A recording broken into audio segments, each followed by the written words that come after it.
The world's leading figures in the oil and gas industries have gathered in London for International Petroleum Week.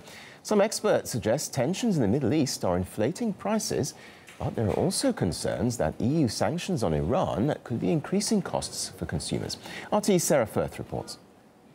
Thousands of oil and gas professionals from around the world have gathered here in London for the annual International Petroleum Week to listen to talks from senior industry figures. Now, last year, and the buzz around sanctions on Iran dominated the talks.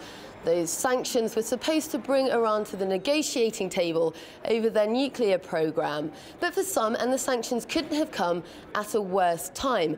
A loss of production in South Sudan, in Yemen, in the North Sea, and now in Syria has been driving prices higher.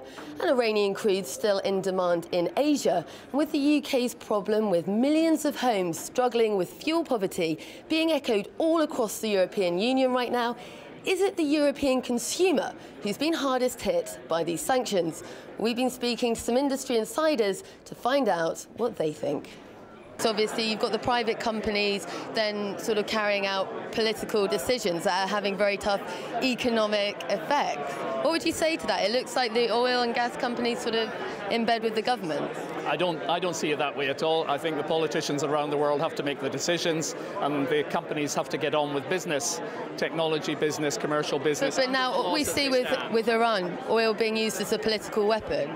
I wouldn't use that sort of phrase. I mean, I think it's always the case that as years go by, governments around the world set policies on trade and other things, and the company's job is to apply the best technology and the best commerce to comply with whatever the environment is at the time. To get the best deal for consumers, ultimately. Ultimately, that's the job, yes. But consumers are saying right now that gas and oil prices through the roof. Well, the best thing, yes, you're right, and the best thing we can do is invest. So unfortunately, the age of easy oil and cheap oil, I think, is past.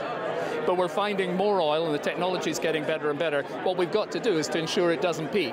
And the best thing that we can do is to get the technology deployed, get the best work practices, get the finance in, and get additional oil production, because that's the best thing the companies can do to dampen the potential rise in prices.